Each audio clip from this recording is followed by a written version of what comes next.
Pangeran Diponegoro mengobarkan tanah Jawa. Pada tanggal 20 Juli 1825, pasukan Belanda menyerang Tegalrejo. Mereka membakar rumah kediaman Pangeran Diponegoro. Bersama pasukannya, Pangeran Diponegoro melancarkan perlawanannya yang dikenal sebagai Perang Jawa. Pangeran Diponegoro lahir pada tahun 1785. Nama kecilnya adalah Raden Mas Ontowiryo. Beliau adalah putra dari Sri Sultan Hamengkubuwono III. Karena bukan putra dari permaisuri, Pangeran Diponegoro tidak melibatkan diri dalam urusan istana, hingga kemudian beliau meninggalkan urusan keraton.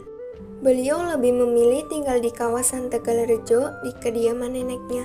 Sejak remaja, Pangeran Diponegoro lebih banyak menghabiskan waktunya untuk belajar agama, kemiliteran, dan kesenian. Kesultanan Yogyakarta baru pertama abad ke-19, ketegangan Belanda baik di dalam maupun di luar tembok keraton.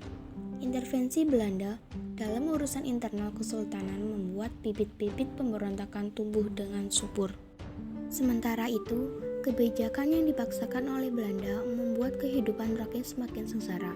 Pertanian tidak bisa berkembang karena rakyat lebih banyak dipaksa untuk bekerja oleh penjajah di perkebunan. Hingga suatu ketika, Belanda memerintahkan memasang pancang-pancang untuk rel kereta api yang mengarah ke Tegalrejo.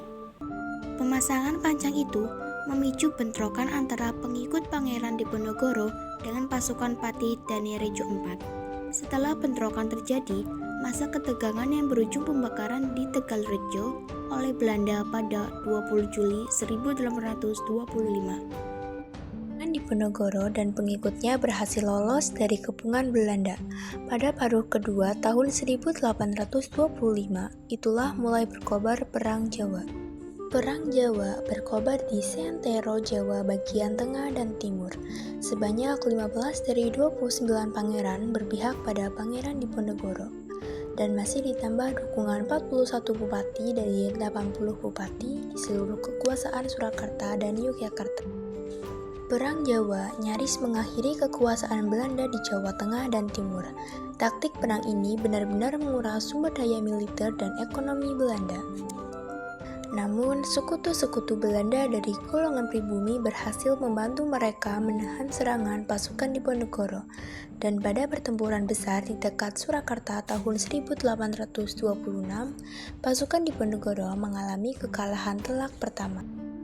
Belanda dengan bantuan sekutu pribuminya berhasil menjalankan strategi benteng Stelsel. Gerak pasukan Diponegoro menjadi terbatas. Akhir tahun 1827, situasi pertempuran telah berbalik. Kini Belanda sudah di atas angin. Tahun 1829, pasukan Pangeran Diponegoro mengalami pukulan telak.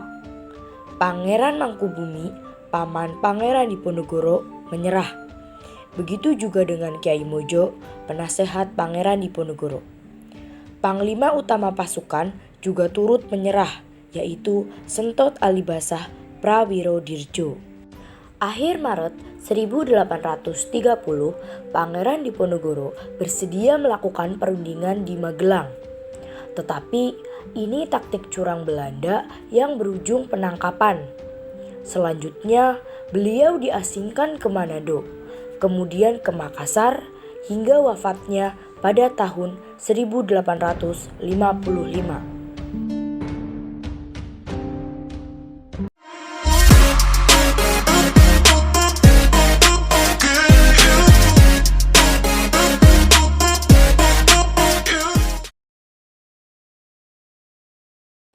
Akhir Maret 1830, Pangeran Diponegoro bersedia melakukan perundingan di Magelang.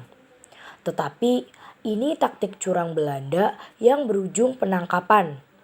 Selanjutnya, beliau diasingkan ke Manado, kemudian ke Makassar, hingga wafatnya pada tahun 1855.